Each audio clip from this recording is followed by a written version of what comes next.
The different levels of perception of energy circulations.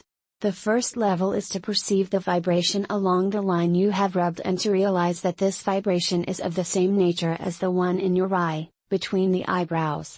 The second level is to perceive a flow of energy, meaning a circulation of the vibration along the meridian. It can either move upwards towards the shoulder or downwards towards the hand.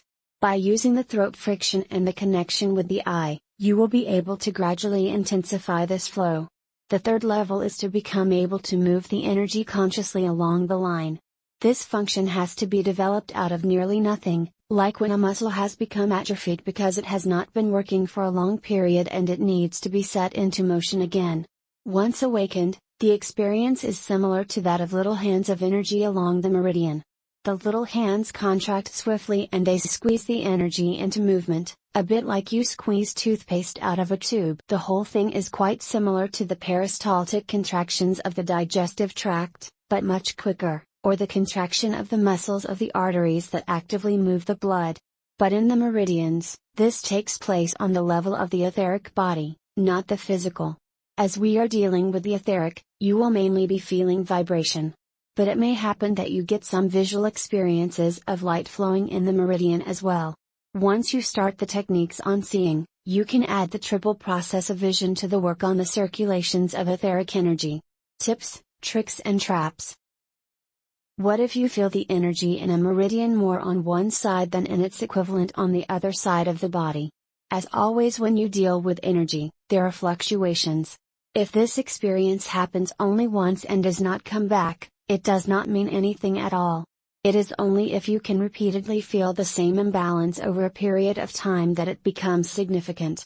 If this is the case, it means that something is blocked in the line and the flow has to be restored, so you should practice more on this meridian until an equal flow can be reached. It is rather encouraging, because it gives you the opportunity to correct a blockage before it turns into a physical problem. Energetic medicines often play a potent role in the prevention of health disorders. Interestingly enough, in ancient China one used to pay one's doctor as long as one was healthy and stop paying as soon as one fell sick. If you feel too many imbalances in your energy flows, it might be a good idea to discuss the situation with an acupuncturist. Should the energy in the meridians move upwards or downwards? In courses given at the Vidya Retreat School, I have had the opportunity to share the techniques of channel release with a number of people who had no knowledge of the theory of the meridians as developed by traditional Chinese medicine. I was therefore able to observe the direction of the natural circulations of energy, innocently discovered by the students.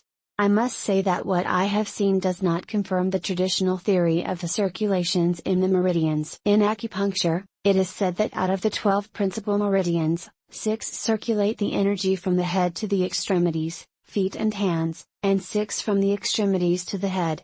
However, I have found that when you teach a group how to perceive energy, the great majority tend to feel it moving systematically upwards towards the head, whatever channel they may be dealing with.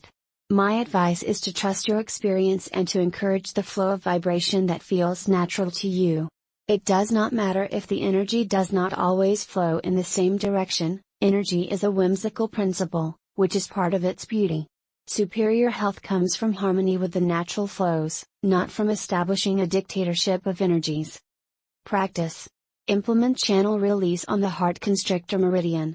Rub both arms, one straight after the other, but this time once you finish rubbing, hold your arms upwards, as if you were trying to reach the ceiling. Is the direction of the circulation the same as before? Repeat the same exercise with the lung meridian, then with the heart meridian. Tips.